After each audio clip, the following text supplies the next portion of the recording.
Des freins politiques, des freins économiques. Oh, il y en a énormément, énormément.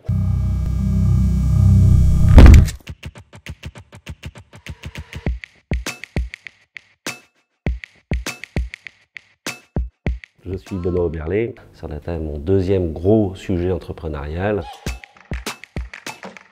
Surdata, historiquement, est un opérateur de données. Travaille avec des éditeurs pour pouvoir observer le comportement de surf des internautes, en déduire leurs intentions d'achat, agréger des segments d'audience et partager ces segments avec les annonceurs pour permettre du ciblage publicitaire. À ceci, on ajoute maintenant la notion de consentement. Il faut que l'utilisateur soit d'accord. Et Surdata est en parallèle devenu un distributeur de technologie, puisque les outils qu'elle avait développés pour elle-même, pour traiter cette donnée, elle est aujourd'hui capable de les distribuer en tant que telles. Donc en ce moment, la convergence pour Surdata, c'est essentiellement une convergence, on va dire, de ciblage. La convergence du ciblage utilisateur avec son consentement et le ciblage sans le consentement de l'utilisateur, donc switcher sur un contexte. On a un nom de code pour ce projet, ça s'appelle Switch. Aujourd'hui, ce projet voit le jour parce que finalement, les gens ont fini par admettre que oui, il faut respecter le choix de l'utilisateur. Il faut, un, lui poser la question, et deux, quand il a donné sa réponse, en tenir compte. C'était pas évident, hein. On a à un moment pensé qu'effectivement, le marché ne suivrait pas.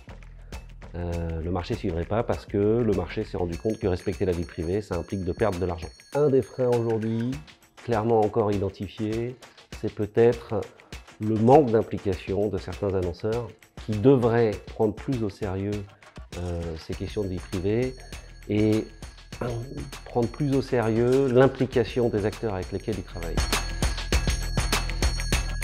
C'est les mêmes que celle d'il y a un an, avec cette compréhension effectivement du choix de l'internaute et du respect du choix de l'internaute, qui implique un tout petit peu de savoir-faire en termes juridiques et en termes techniques. Effectivement, ce type de projet, ce type de convergence, ce type d'évolution de marché va supposer un minimum de formation pour les équipes. Là, en ce moment, ce qui me ferait plaisir, c'est de pouvoir discuter un petit peu avec le patron d'Oracle pour lui dire que peut-être c'est précipité de couper toute une activité en Europe. Je parle de celle d'Ad10. Ils ont annoncé le retrait d'Ad10 d'Europe. Il y a peut-être des solutions pour continuer l'activité tout en respectant la vie privée. Merci à vous.